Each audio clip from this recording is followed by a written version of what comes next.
Yeah, well, Greg's leading the World Championship by 9 points at the halfway mark, and certainly, looks like a man that wants to repeat for the title. There's a lot of good competition, and it's going to be very close, but he's been doing great. And then coming up 2 weeks from today, on the 7th of July, is a very, very big day for American Speedway. The World Team Cup in Bydgoszcz, Poland. And who's going?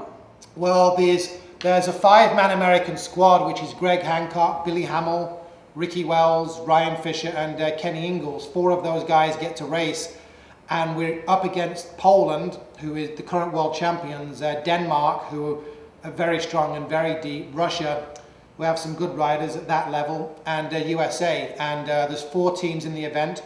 First place goes straight to the final in Sweden the following Saturday, and second and third go to what's called the race-off 2 days before the final, also in Sweden at the same venue.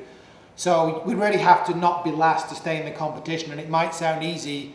It's really tough competition, though we do think that we can make an impression at this level. So the World Team Cup's been quite an adventure for the last year. Well, it's a pretty big deal with Hamill coming back and racing with Hancock, and all those guys raced together a lot in the past, and the young kids coming up to add a lot to it. It's a pretty big deal, huh? Yeah, I mean, it's really been amazing, because the thing with the World Team Cup this year is it really started as an idea, and an idea that just got into the hands of a few people. The AMA formed a committee. Billy Hamill saw the idea. He got excited, wanted to support it. Then when he spoke to his sponsor said, "We'll support it, let's ride it."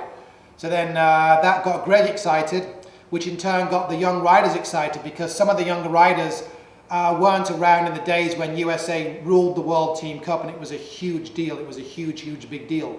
So it's been like a chain reaction, like a snowball effect, and there's so many people that have been involved with this. And on behalf of the team, I want to just say thank you to all of the fans who have made donations, bought t-shirts, and been a part of this, because, I mean, without the fan power, we couldn't have made this happen.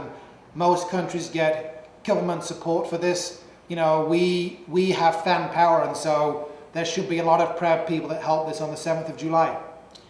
Also, I hear a rumor about Monster Energy drink trying to bring a big race here to the United States. Well, it's been mentioned about a Grand Prix in the United States. The time is now with Greg as world champion. I mean, these things don't happen overnight. I'm sure there's a lot going on behind the scenes on that, and maybe within a couple of years we'll have a GP here. And another good night of racing here at Victorville as well. It's really some tight, fast racing, a lot of good competition. Yeah, it's always a good night here. It was good to have a good sidecar turnout. It was good to get a bunch of young guys in the main event. Obviously, we hope that Mr. Fishback, isn't, injured and can race this week. He's a great rider, So yeah, it was a good night of racing. I can exclusively tell you that the American Grand Prix will not be in Victorville, but there's plenty of other cities it could be, and there's plenty of other venues that are being looked at. We'll leave it at that for now. All right, so thanks a lot, man. Thank you.